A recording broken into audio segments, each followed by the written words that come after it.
Welcome to No Apology with Emilee and Chris. Thanks for being with us for the show.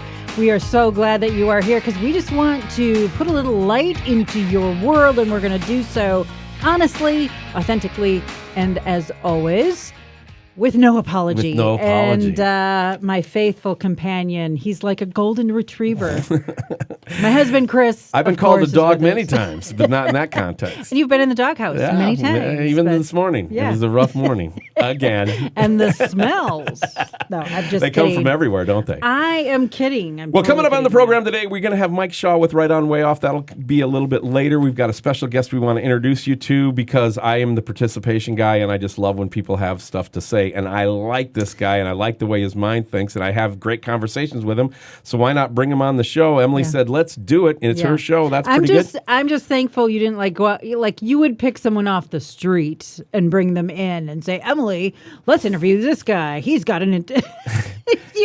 Everyone's a potential playmate in for you. 2009, the phone company did a dive on our show and said we had 1,500 attempted phone calls to our show every 3 hours. Okay? Yeah. That's people off the street. I would bring them on the show every day. We would do phone call after phone call after phone call. But you had the ability to edit. Well, and we had call screeners. That's true. We had call screeners. Yeah. Also, the apologetic moment, which we need to name a little something better than that, is coming up. But first, we're going to start with something else that needs to be named. I'm calling it Emilee's opening monologue, but we got to get better names than that. But anyway, here we are and go. Oh, here's Emilee. That's not awkward at all. You're my Jim McMahon. I like that. No, it's Ed McMahon. Jim McMahon was a football player. Wrong McMahon. Oh, I just brought Steven Boggess up on screen for no reason. All right.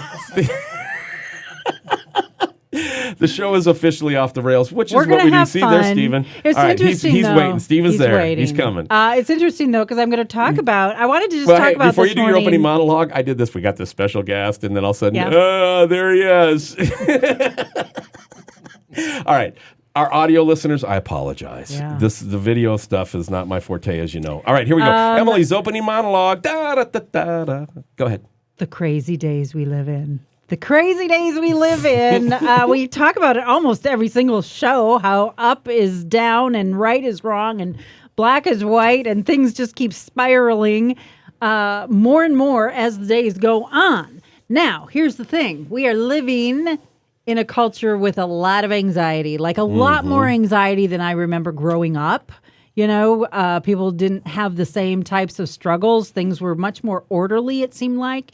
But there's no denying there's a lot of anxiety. There's a lot of confusion. There's a lot of worry, not with just adults, but with children as well. 2 + 2 no longer equals 4. Let's not even talk about equal justice for all. We were talking about that last week.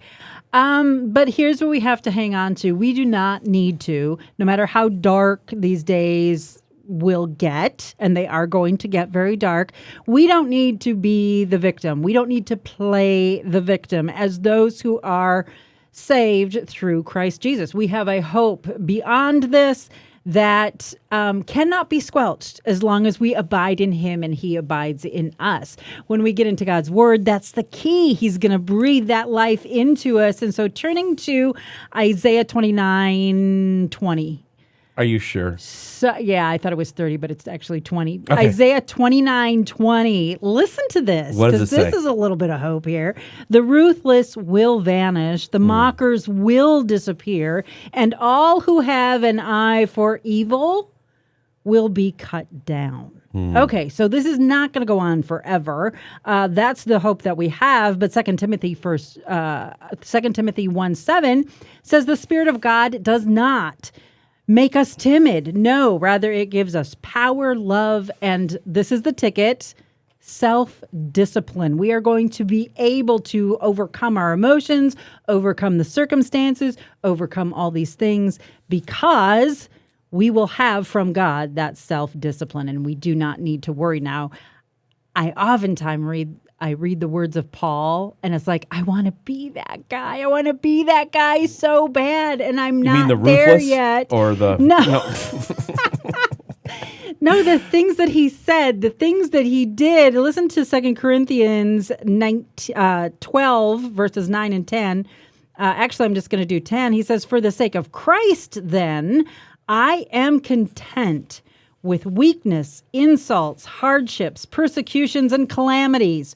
Wow, that sounds like 2023, doesn't it? But he's talking about God being completely sufficient for all his needs. And so just like Paul, we don't need to play the victim, whatever hand life is going to deal us. You mean like your last show where you're just broken? Yeah, right. You're just broken. You can be made whole and you can have that eternal hope. And so think on these things. There you go. Ba-dum-bum. Ba-dum-bum. All right. Well, let's go to the apologetic minute. Yeah, let's do it. Okay. Have you prepared yourself? Well, what I want to talk no. I did at the level that I'm being paid for the show. Okay. Yeah, they match. Fair. That's fair. I get paid nothing. My show prep was nothing. But you're a really, really But I smart have burdens. guy. I have burdens on my heart all the time when it Yeah. comes to the church and apologetics of the scripture. And so I just want to take a minute and just encourage people to find a good ground church wherever you might be listening, because it's incredibly important to have a good ground church. And I don't say that. The scriptures also talk about that. And it's not just the gathering together of what so-called saints. It's the actual gathering together of the actual saints. Does that make sense? Yeah. In other words, you can gather together with people that don't have any idea what they're doing. Yeah. And the visible church, the state of what's called the visible church, is at an all-time low in America. Now, it's been this low in Europe for many years, and we've seen, the results Effects of that, yeah. And so my take is that there's good practices, best practices that can be either good or bad. So let me eliminate the word good on the front end of that. Let me re-say that. Okay. There are best practices that can be good, and there are best practices that can be bad. That makes no sense to me now. Let me then do what I do. Yes, enlighten me in your idiocracy, please. No, All I'm right, just we're going to kidding. start with this coffee cup. All right. There's a church. I'm not going to name it, but it starts with the letter V. Okay, Emily visited there a week ago Sunday. I did. And she got this, and it's got this cork bottom. And I got Emily a gift while she was gone. And when she got home, she didn't have a gift for me. So she said, hey, I got you this coffee cup from this church. It's a great cup. It's a great mug. It is. It's got a lid and everything on it. It says one life at a time. It must have been a sermon series or something at the church. But this is the church my daughter goes to. And let me tell you, where did you get this, Emily? You got it at the welcome desk, didn't you? Correct, yes. Well, the welcome desk, the connection center, or whatever cool word you want to put on that, there are really good things that come out of that. And there can also be really bad things that come out of that. Okay. Let me explain. You visit this church, and our granddaughter was just bent out of shape. Grandma, you've got to do the connection card. Fill out that card, Grandma. Fill out that card. You got to take it over here. She even edited it for me. And she walked you over. Did I say that right? Yeah, because this is a 9-year-old who shows up for church and hears over and over and over, if you're visiting, fill this out. So Grandma's visiting, so it's like, Grandma, you can't defame the name of our family. And you're going to fill it out properly. That's right. All right. So you go over to the welcome desk, and here's the reality. It's what attitude is behind the welcome desk. Is it we have people who are probably struggling with life, people who may know Jesus, but they're out of alignment with him, or they don't know Jesus, they need to be introduced to him. So we're going to give you this coffee cup with a little drink ticket inside, and you're going to give us your email, and we're going to connect with you. And our heart is good. Does that make sense? Yeah, absolutely. Let's talk about the other side. And Okay. I've seen this quite a bit, and it's called discernment. The people that are at the welcome desk don't care about you spiritually. We have a growth goal of 100 new people because that's going to result in 4.3 giving units, which should result in XYZ. And so we do this as our best practice, and we want to make sure they have this gift so that we can do name acquisition. Oh, I love that in marketing, name acquisition. And when we do name acquisition, then we go out and we try to build our church. Well, that's using a best practice in a bad way. Yeah. And that's what, and sermons are the same way. You've got good sermons, you got bad sermons. You got people who preach with the idea of, I'm going to preach so that everybody feels good and they come back. In the end times, that's called tickling ears, right? Right, yeah. But it will affect you. Yeah. It will affect you. I can't tell you how many times I want to stand up in front of church and say, look, hey, this is where you're visiting. We don't care about your pronouns, and we expect people when they walk in the door to know what bathroom to use. Can you do that? Right. Well, Yeah, in our yeah. woke snowflake culture, right, what I just said would insult even born-again Christians to say, this guy's too harsh for That me. would be hateful. And so we've got things just all out of whack when it comes to authentic things in the church. But you need to find a good ground church. And I've had somebody email me recently and say, Chris, I heard you say that. What do you mean by that? Comes down to one thing. The good ground church you're talking Well, about. What a does couple that mean? things. Yeah, okay. The Trinity's a given. If they don't believe in the Trinity, run fast, run far, All run right. quickly. All right. Trinity's a given. But then it comes down to the Bible. We take the Bible seriously, but not literally. Bye. Can't hang out with you. I ain't got time. Is the Bible your final authority? And is it inerrant? And is it inspired? And is it, in fact, God's love letter to us from Genesis 1:1 Yeah. to Revelation 22? Kind of key. Yeah. Those people have everything because they have the Word of God, which is what puts the light keeps the light going in daily in keeping with repentance. Yeah, kind of your thing. word is So life. that's for my sure. unprepared little apologetic rant. All right, good. So yeah, we could call it. We could call yours, or we could call mine Pastor Rant, and we could call yours Granny Rant. Start the show. Hey, everybody, we're starting the show with Granny Rant. Yeah, No? I like it. I just think that maybe a little too much me will come out. Not, a little too negative. Hey, if we use the one word life rant. at a time. That's the word of the day. Right. But seriously, a good ground church fellowship in these times. You're not an island. I don't care what if you Yeah. listen to that Simon and Garfunkel song. You're not a rock. You need other people around Yeah. you. The scriptures are clear. Don't try to walk alone when there's so many people that are more than happy to walk with anybody that Jesus sends them. And where are they found? They're found in good ground churches. There you go. So, I love it. Okay, let's bring in our guest. All right. Should we do that? Let's do it. Steven Boggess joins us today. Thank you for taking some time and sitting down with us. You're brave. Yeah. Gotta Thanks for say. finding me in the coffee shop. we were talking about something, and I'm just like, you want to come on the show? I mean, we don't have a guest today. Yeah, you asked him, what are you thinking? What were you... Steven Boggess, he needs to come on the show. Well, Like, what was going okay. through that pretty little head of yours? Let me give a little backstory so that people aren't just like, oh, we found him on the street. which they did. Which they did. Stephen and I have had a lot of conversations because he's one of the elders of the church, and he was the guy that we spent 2.5 hours on the phone late one night in May of 2022, and I was doing all I could to eliminate Fresh Encounter so that we didn't have to deal with it. Because there was another church that I was pretty much ready to go to. The following week, we were going to do our final ta-da. And so when you and I, Stephen, started talking, it was just refreshing to have somebody else who was thinking along the same lines. It was a fresh encounter. His laser beams just suck you right in.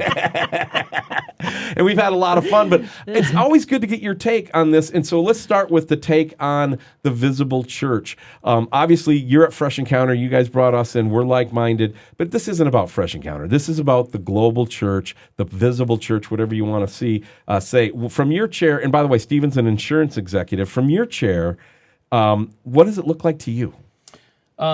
Yeah, so I would say right now in society, the big thing with church, on one side of the aisle, you have people that can say, do, commercialize whatever they want to commercialize, say whatever they want to say.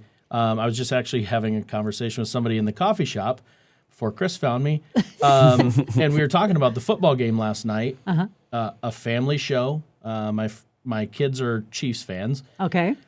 And there's a commercial for The Exorcist. Oh, I saw that. We stopped the show right then. I told them, and I Yep. said, watch the demons they're bringing into the I had living to room. Yes. look away. And it's on every football game. Yep. A commercial for The Exorcist comes on. Yeah. And Taylor Swift. And Taylor Swift. Yeah, I had a Facebook post about that. Yeah, if I have to see her face one more time during this game, I'm shutting it off. And I did.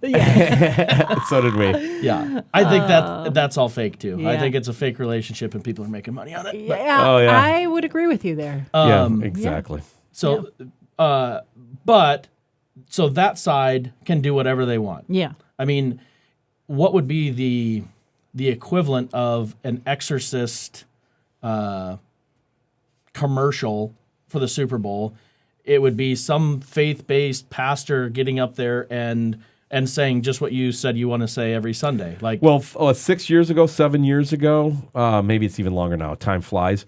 Focus on the Family and Tim Tebow put together $1 million ad. They got the money raised through some of the millionaires. Pro-life ad, and they rejected it. Didn't even let it play on the Super Bowl. yeah. So it's not an even playing field. No. True. And so in the grand scheme of the church today, culture, unapologetic, I like that term. Why do I have to apologize for what I believe? And if what I believe is the truth, why shouldn't I want to be able to tell as many people as I can about that? Exactly. But yeah, we're just bombarded in everything that we do. Something as wholesome as a football game, right. gets completely destroyed, and yet we're supposed to sit and be quiet and be Just let it into your home. just It's be okay. good little Christians and don't insult anybody and don't hurt anybody's feelings. Yeah, there you go. That's a really good point. Don't forget, blessed be the nice. Yeah. The 11th commandment that many Christians are under the delusion is real. So I want to talk to you a little bit about this because you are a football coach as well. Yep. And that is what Chris talked about. One of the things that is becoming mainstream, not just in our culture, but in the church as well, where anything uncomfortable is bad. So we have to avoid the uncomfortable. Is it getting more and more difficult for you as these young men are coming up to coach in this world where they're kind of taught to, confrontation's bad, uncomfortable is not good, avoid pain at any cost? Or are these boys still very, as far as you can see, pretty pliable when it comes to coaching? Yeah, so I get the honor of having them from 3rd through 6th grade. Okay, they're pretty young. Yeah. Yep. In the youth program, and then also coach freshmen and help at the varsity level. We actually just had this conversation at practice last week. Oh, okay. Other towns are going to be more, I don't know how you described it, but they are going to be softer. Right. Softer tone. And I get you don't grab kids by the face mask and yell at them. Right. You don't belittle them. right. Right. But I would say we're a pretty demanding football program, and that bears out in our success. But yes, definitely the youth of today.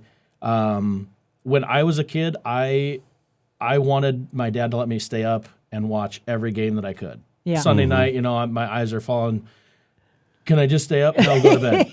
But I watched a lot of football. Yeah. And what do kids do today is they either watch somebody else play a video game of somebody playing football. Yeah. Or they're playing a video game of football, but they don't actually watch a game. And so the football IQ in America has dropped. Really? Of players, of kids in high school today.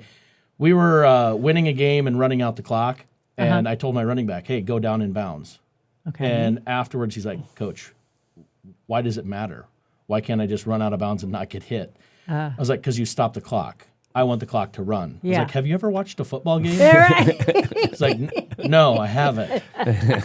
So wow, that's interesting. I never thought about that because just like we're seeing literacy in all realms declining, but even in things as simple as football, you're seeing the same thing. In football, there'll be like the 2 minutes is coming, and the offense is trying to do a little bit of a hurry up, but it doesn't seem like they have the urgency.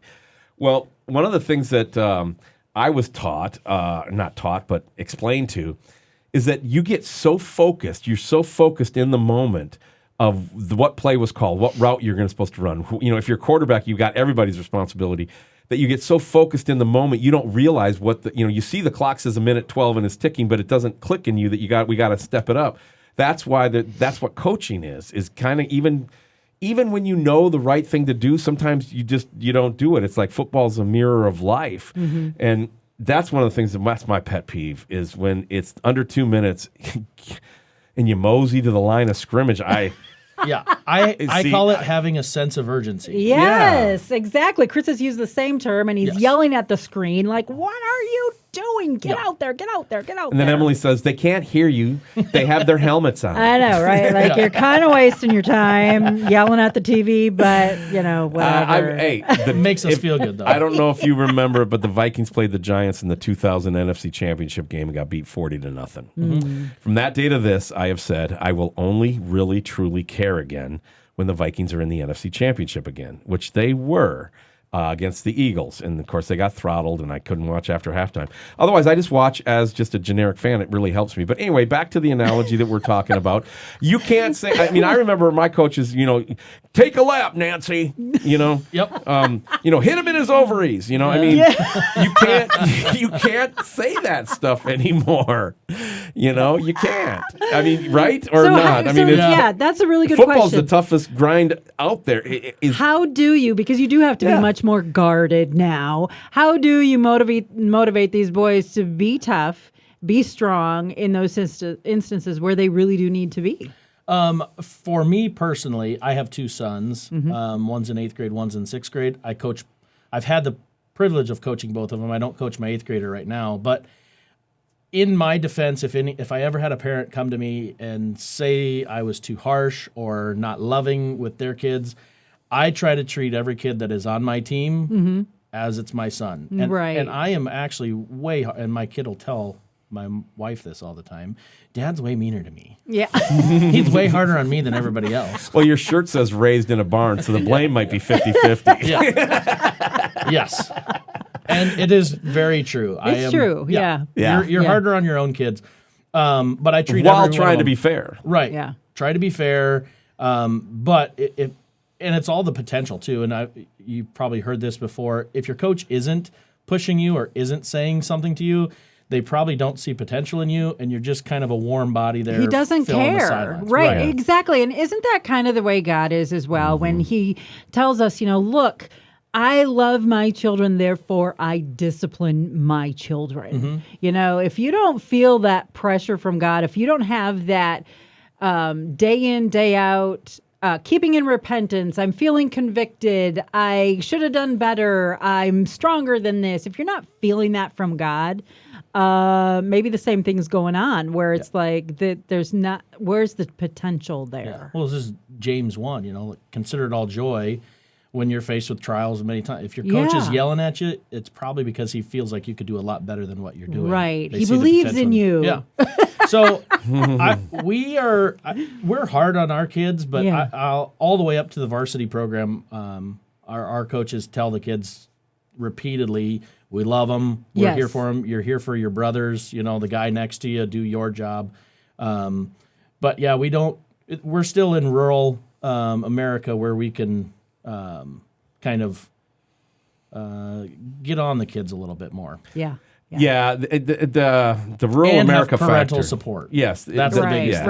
Right. The rural aspect. That's one of the reasons why we wanted to bring you on the show. Steven Boggess is with us. He's our special guest, and really because nobody booked a guest for this week, and I was downstairs. I'm like, dude, we have great conversations. Come on up, and here we are. He is an elder of the church, Fresh Encounter Church, that I'm the pastor of. He's part of the team that found me and said, we want you to come to Iowa, and then we're like, okay.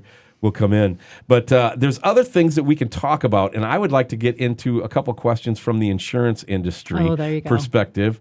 And Emilee, did you have anything else for Steven? It's I've just kind of reset. And No, so I just love the dialogue because the Bible does liken our relationship with Christ and our journey in Christianity to that of an athlete and running the race and finishing well and enduring and there's suffering that goes with that. So I think that there's really a lot of beneficial things that kids learn through great coaching. So I'm glad you came and shared that stuff with us. One of the things I wanted to ask is that, okay, Steven, you're in the insurance industry, and it's not like you're an agent. I mean, you're an executive. You're in with the underwriters and the laws and all that mumbo jumbo. Hoity-toity. In that world, are you seeing even the insurance industry starting to make adjustments because we are, in fact, living in the end times? Now, I know that's a big matzo ball hanging out there, but I'm going to phrase it again. Are you seeing things in the insurance industry as a biblical guy that makes you say, this has end times written all over it? And if so, what are you seeing? Yeah, I would say two things. So the first one really relates to end times, but just the weather patterns. Okay. So if you take the weather patterns outside of a biblical context and just say, oh, well, the weather's a lot worse than it has been, or Different. The derecho in 2020 was like a land hurricane that hit the Midwest, and the reinsurers and insurance companies had no idea how to prepare for that, how to rate for it. And they're like, oh, this has got to be a 1 in 10,000 year storm. It'll never happen again. Let's just pay the claims and move on with life. Okay. December 15th of 2021, in insurance, when storms happen, you start saying things by the date that it happened. So Right. yeah, it was The August, December 15th storm. yes, August of 2020 was the first derecho. December 15th, 2021 was the second derecho that came across Iowa in December, and there was 61 tornadoes on that day. Holy cow. It's the most ever. Yeah. It actually topped the most tornadoes in a year in Iowa, and it was all on one day. So Well, again, that goes this hand in glove with the scripture, because even though Jesus is vague, he talks about the increase in these things, like earthquakes. It's the increase in not only severity, but in frequency. Yep. Yeah, and so that is exactly what like the reinsurers and the smart guys, behind the scenes, trying to figure out, all the actuaries trying to figure out how do you price insurance. Right. You've got the August 2020, December 15th, 2021, and then in 2022, South Dakota, Nebraska, and Minnesota got hit with 3 different derechos.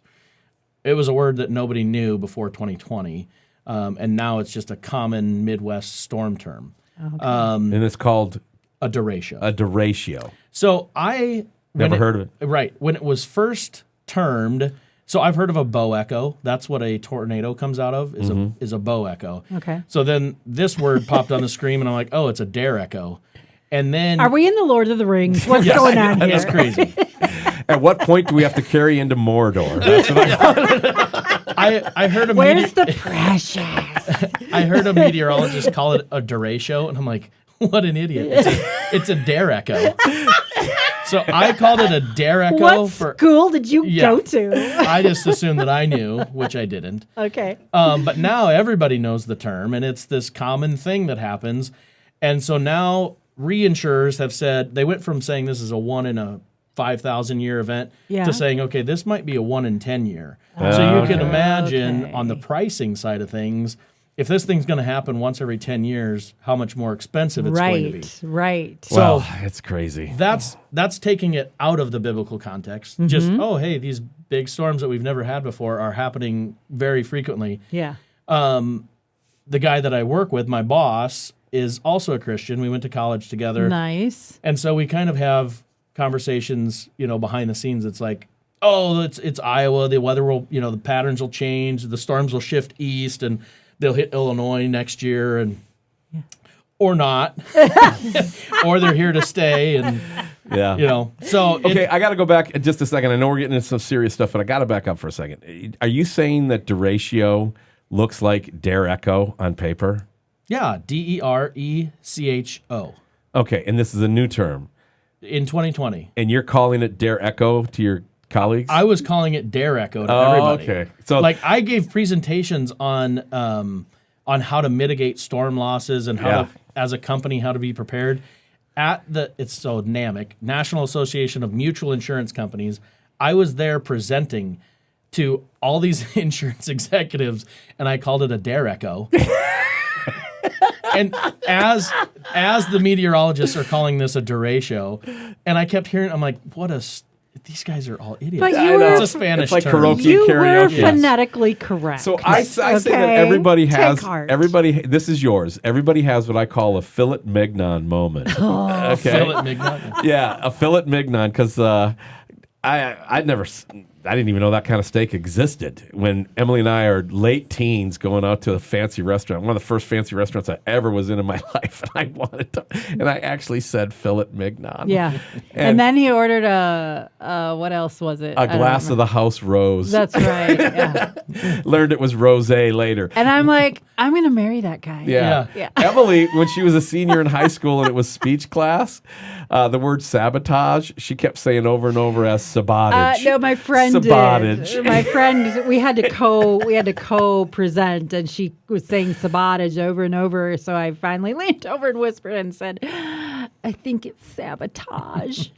So yeah, we've all done it. Watched a video on Michael Jordan today, and this influencer said that Michael Jordan was the epitome of, was the epitome. Yeah. I'm like, I don't think your career in being an influencer is going to be very long. When Jake was 10 years old, we'd bring him on the show to do Football Fridays with Big Jake. And then that turned into where he would do part of his homeschooling.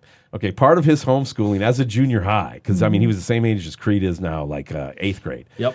Creed, by the way, is Steven's son. And I had to throw that in there because I'm talking inside baseball, and we don't need to do that on the show. Anyway, Jake comes on the show, and he got the AP Rip and Read Sports, and his job was to, as an 8th grader, to bring 3 headlines with at least one sentence under each headline. And so now it was morning sports with Big Jake. And so he comes on, and he had to do it once a week. And he comes on, and this I think it was Jason Giambi. I think he was the third baseman for the Oakland A's. I'm just going off memory here if I'm slightly off. If this wasn't the guy that got diagnosed with cancer, forgive me. But I think it was him. And Jake on the air says, but good news, the tumor turned out to be Benjamin. So we learned. We are grateful for the Benjamin tumors. Yes. Instead of benign. Hey, Steven, thank you so much as an elder of the church for coming on the show. Emily always asks me to make sure that you get a chance to get any final thoughts that you want to get out. Anything you'd like to leave with this audience? I'd say 90% are Christians, 5% might be seekers, and 5% might be lost. What's your thoughts?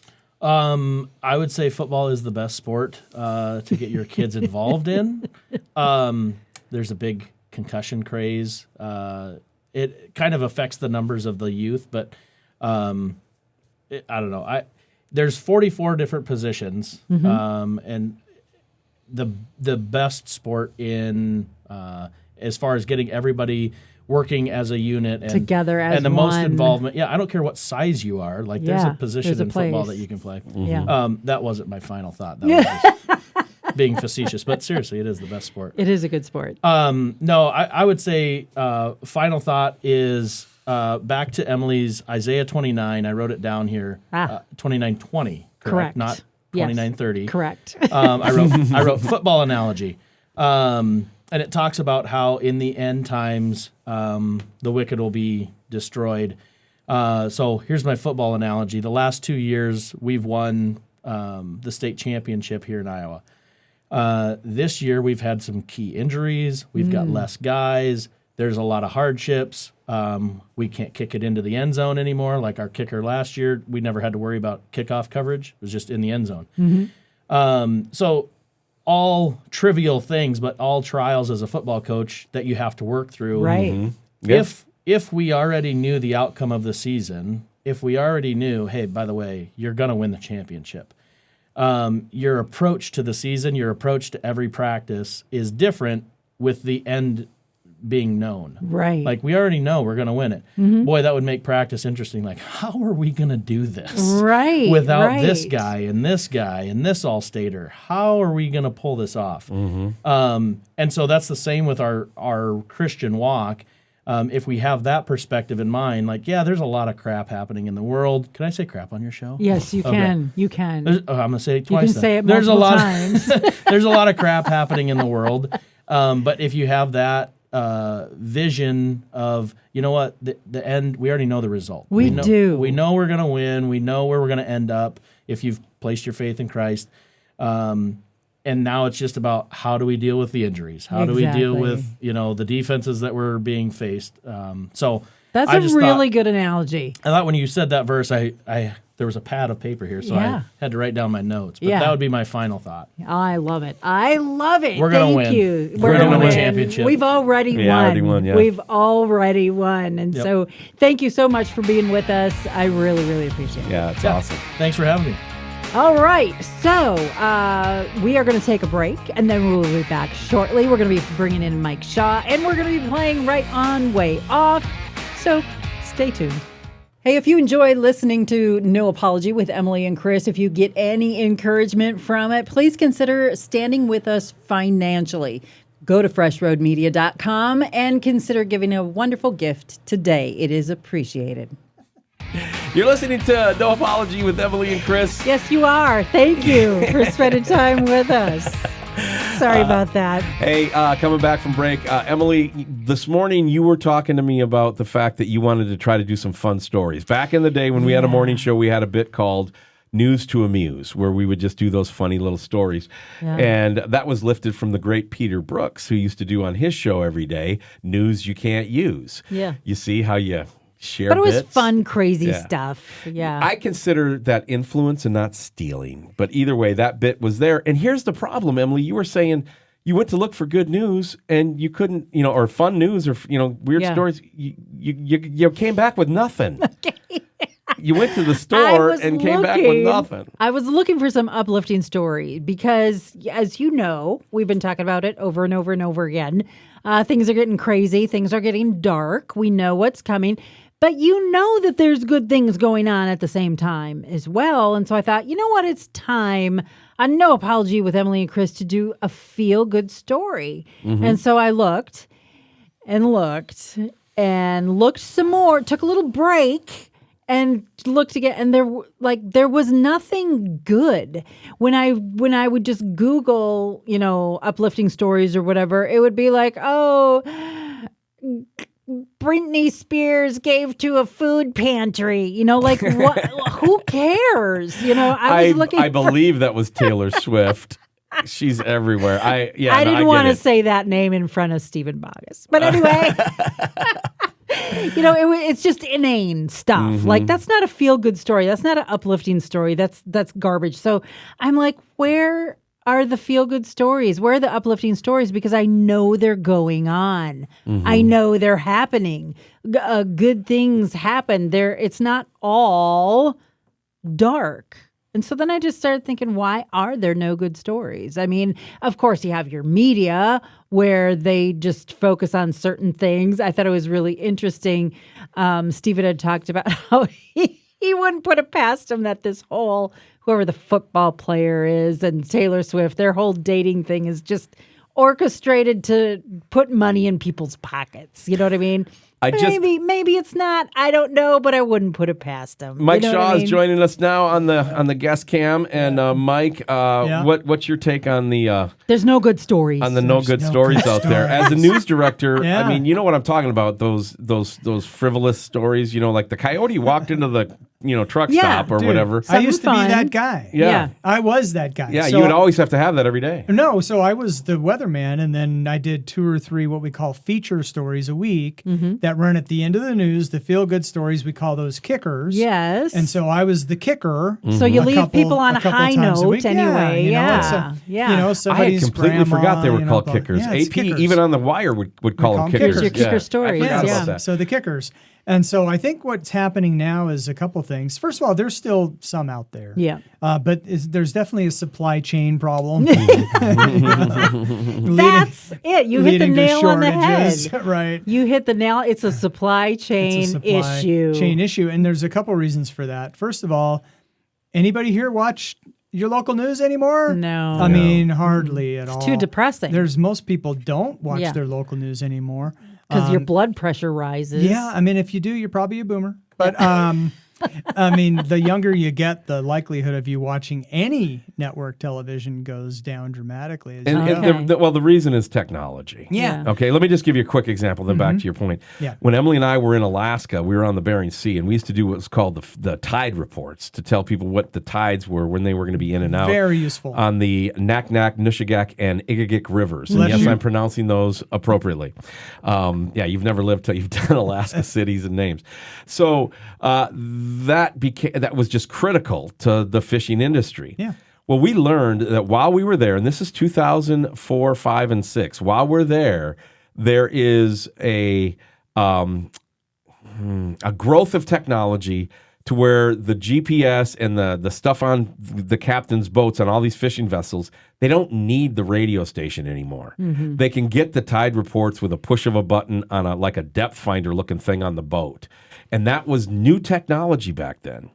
Well, you're always going to have the tide reports on that radio station because there'll always be 5 to 7 to 10 boats out of the fleet of 500 that are doing the salmon harvest that are going to need it.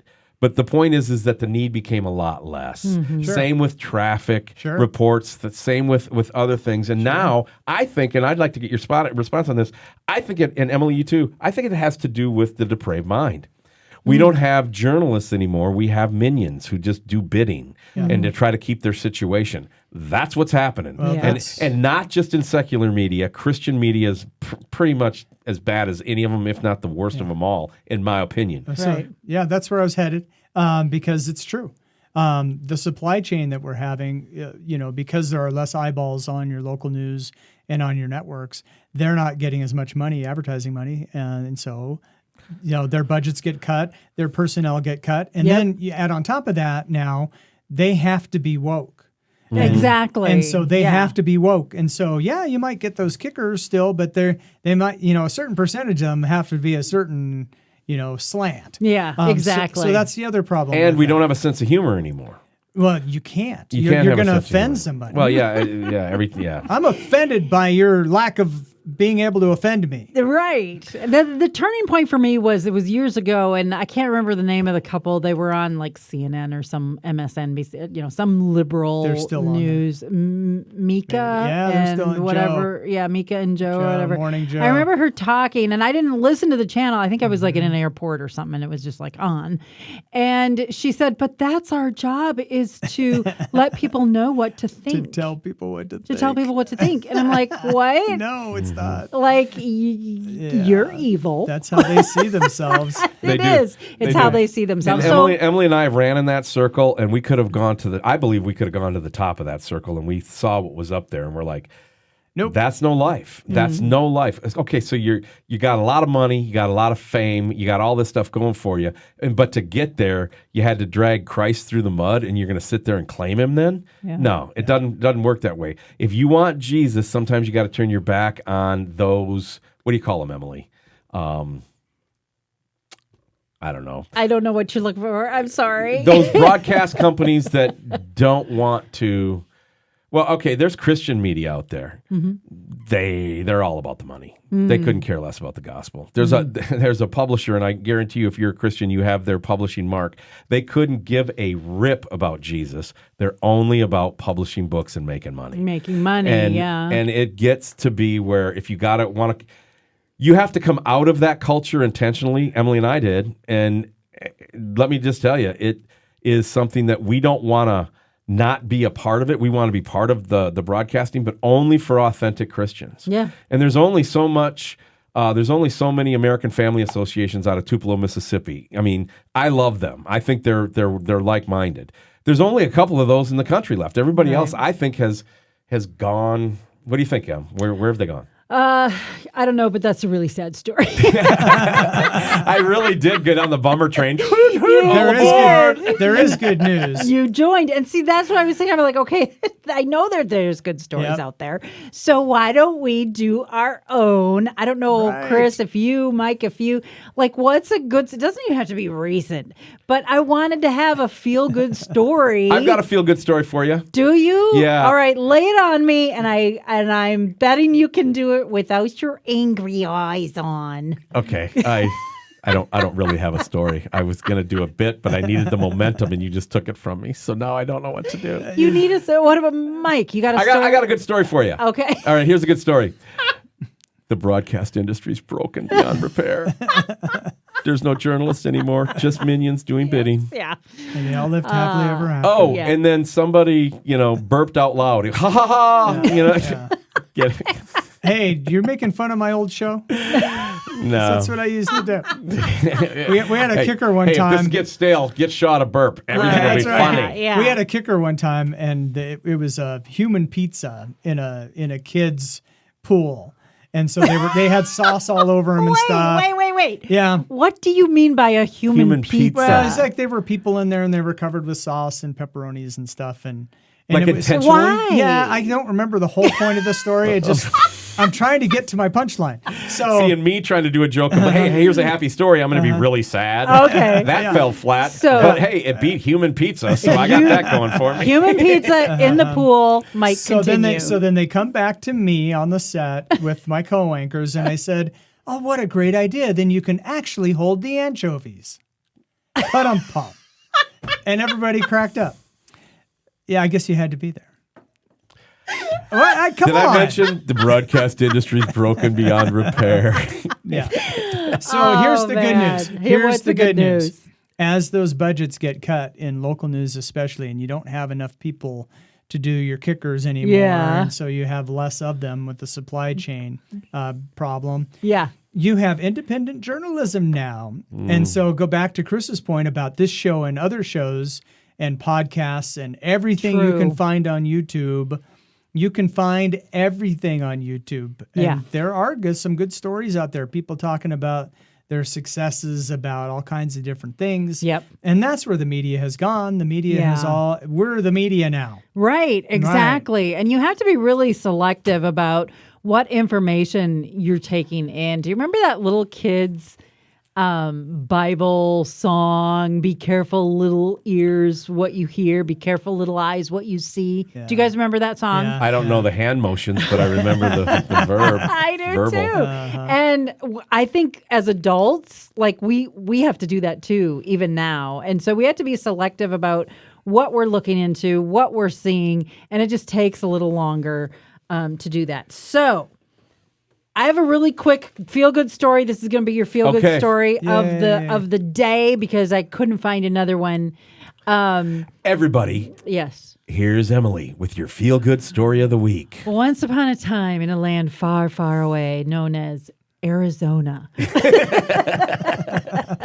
That's a magical place. Yeah. And in days of the past, many moons ago, Chris, you and I were doing a morning show where it wasn't so hard to find fun stories of the day, but we were doing a morning show. One of the things we did was we gave away prizes, and I had a CD to give away.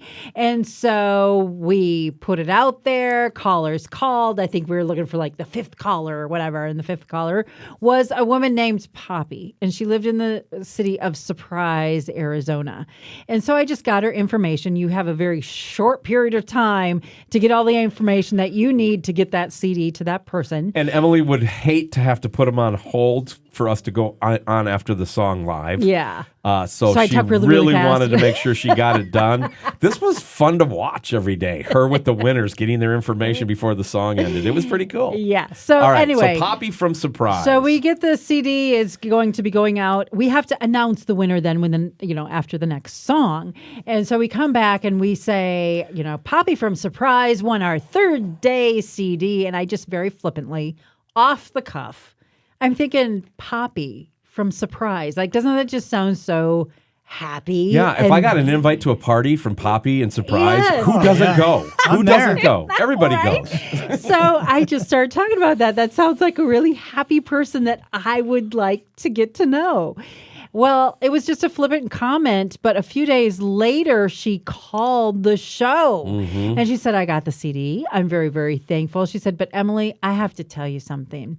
She said, when you said what you said, that Poppy from Surprise sounded like a very happy person, she said, that was like a knife through my heart. And I'm like, oh no. What did I do? And she said, I realized in that moment that I was not a happy person. My life was not on the right track. And I knew I had to re-surrender, re-give my life back to Christ.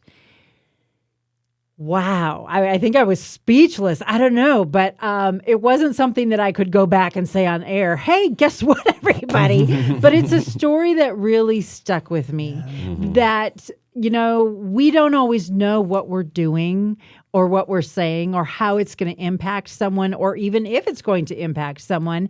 But when we can be in that mindset of sharing goodness with whomever we come in contact with, you never know how powerful. God can take that little wisp of a flippant sentence that you said, and he can do a powerful work in somebody's heart. But a lot of times I think that doesn't happen when we're setting off to be, I'm going to be a great defender of the faith today, and I'm going to dispense my wisdom into the hearts and the minds of all those around me. It's not that. It's just simply doing good to others, and God can work amazing miracles. And I know because I've seen it, and it has nothing to do with me. There's your good story, your uplifting story. That was amazing. For the day. Ba-dum-bum.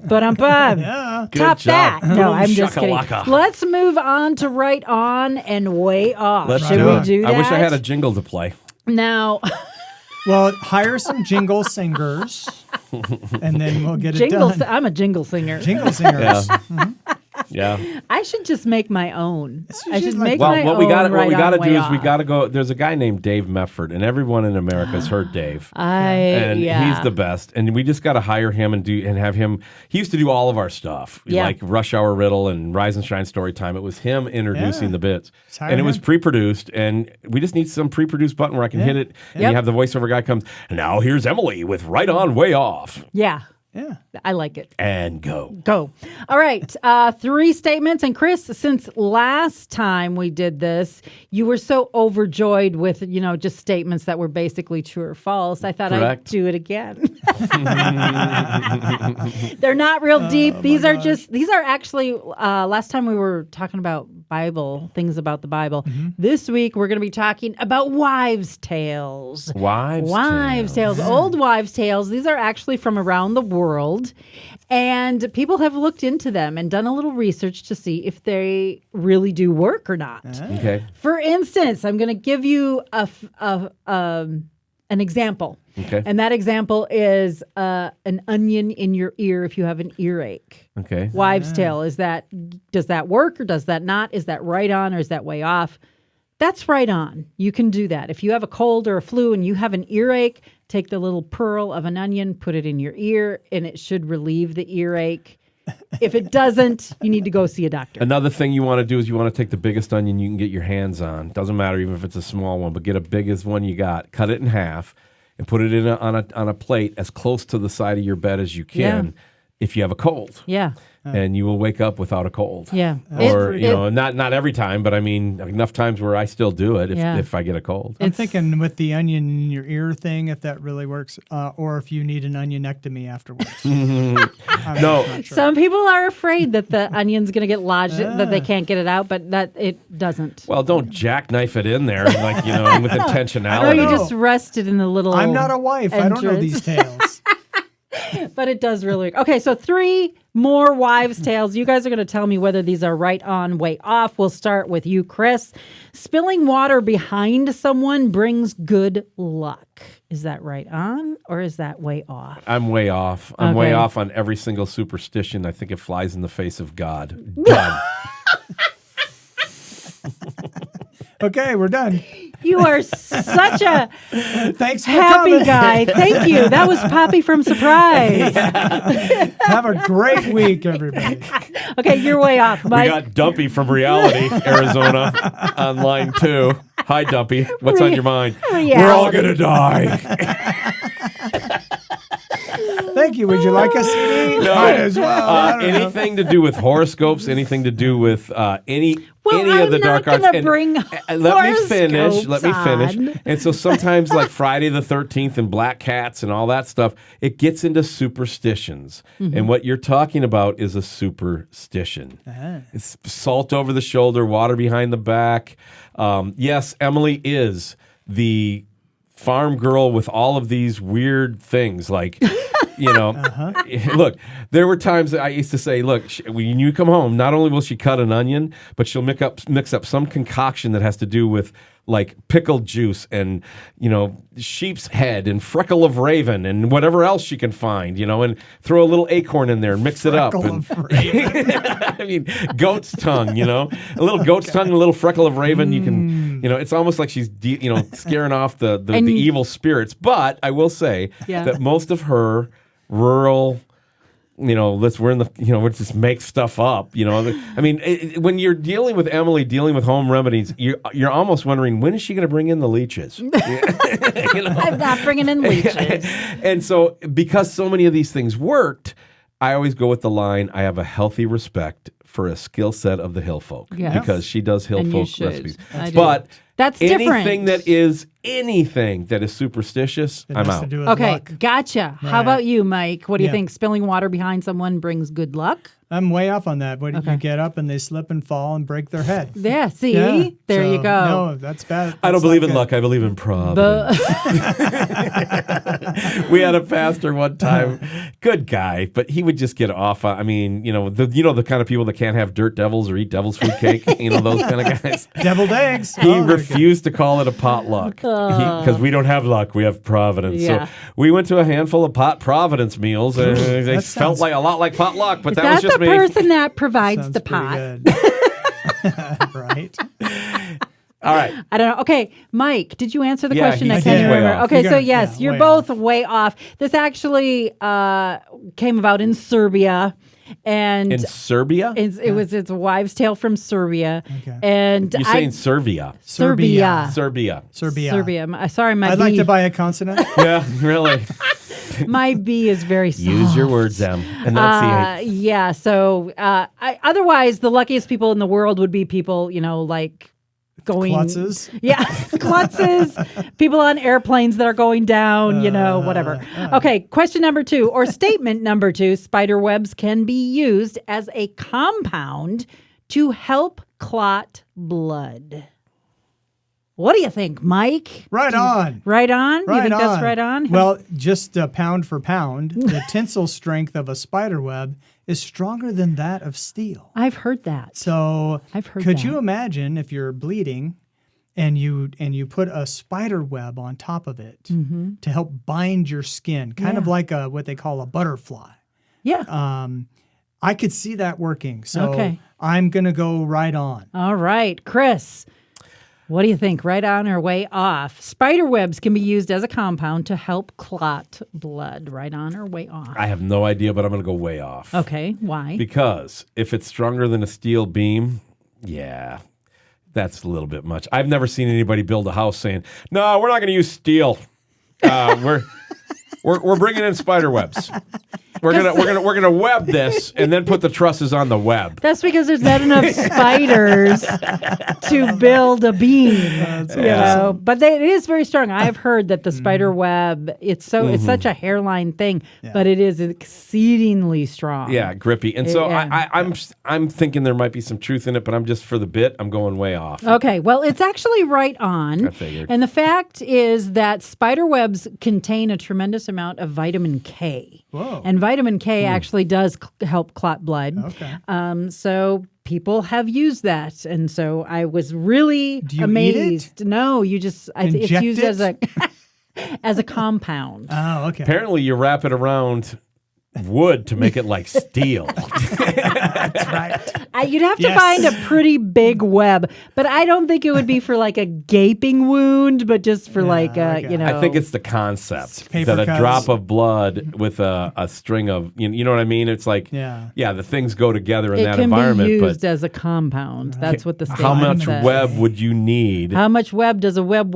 If a web is a web, I mean, we for got blood. a really big web. We got a really big web that's been catching flies, and we haven't knocked it down Yeah, yet. right. Yeah. Because we want to see how many Beneficial. flies saving it it catches. to see if you get Even cut. that big, thick web wouldn't work as a compound to stop. Well, you can ball them up pretty. I tell you what, if anybody has some gauze, I'll take it. Somebody says, I got a spider web. I'll be like, do you got any gauze? I got a wound. I got a flesh Well, wound. we can call it gauze. All right, good Okay. All right. Last question. Chris, we'll start with you. All right. Bacon on a splinter overnight makes it easy to pull out in the morning. I'm going to go way off. Okay, why? Because the bacon wouldn't make it overnight. It would be eaten before it got to the morning. Correct. You are correct, sir. Num, num, num, num, num. I mean, I'm bleeding. I have bacon. Yeah. Now you got a conundrum. Bacon so I'm going on a way off. splinter. Okay, way off. Mike, what do you think? If it's uncooked bacon, I think would be as effective as a warm washcloth or anything else that's going to soften up a splinter. So uncooked bacon, I'm going to go right on. All right, very good. Well, apparently that is true. And I'm going to totally agree with it. I may use it someday if you get a really bad splinter. I know Chris. you will because you always do when these things come But you up. might have No. a bear break down your door. I'm just thinking, bacon does make everything better. That's true. So Yeah, it does. why not? I didn't keep track. I need to start giving out points for when you guys are right on, way off, so we have a clear winner. So your because I forget. So your first aid kit is bacon and spider webs. Bacon, spider webs, You'll and live forget the forever. water. Forget the water. You don't I need saw a water. meme that is running through my head right now. I think I'll share with you, but I can't remember the third guy's name. But it talked about that, you remember Johnny Cash and Bob Hope? Yes. And then there was one other guy that I can't remember his name right now. Okay. But now, because of, they've passed on, we have no cash, we have no hope, and we have no whatever the third guy was. Oh, yeah, So yeah, then yeah. the punchline is, please put a security team around Kevin Bacon. Yes. This must be done. Bacon does make life better. I love it. I think that's going to do it for our show. So, Mike, you got any final thoughts? No. Okay. And we're moving on. And we're moving on. Chris, what do you What? want to leave with our audience? Because I know you always have a head full of really good things to say. Well, I would love for people to support freshroadmedia.com because we need a broadcast outreach where people are going to still tell the truth while we still have a few days left, maybe months, weeks, whatever it is. Yeah. If the Lord tarries and we're here for a few more years, it's going to become critically important. If you don't feel like supporting Fresh Road Media, find some other media to support, some other apologists, some other people that are actually trying to do the work. We're small, but we're feisty. So We're scrappy. We'll We're find a scrappy. way. And we have spider webs. and to be honest with you, we have no reason to be doing this other than just the love of Jesus and the hope that the funding would come through so that we can continue to do it. You can't do a lot of things with no money. You can't even go wash your car with no money downtown. You know what I mean? I mean, you can grab a hose at your house, but I wonder if spider webs would work. anyway. So that's my final thought is I just want people to continue to support good works, continue Yes. to tithe at your church, continue to do the things that God's calling you to do, because right now, if you haven't picked up on it, there's an onslaught coming that is already here.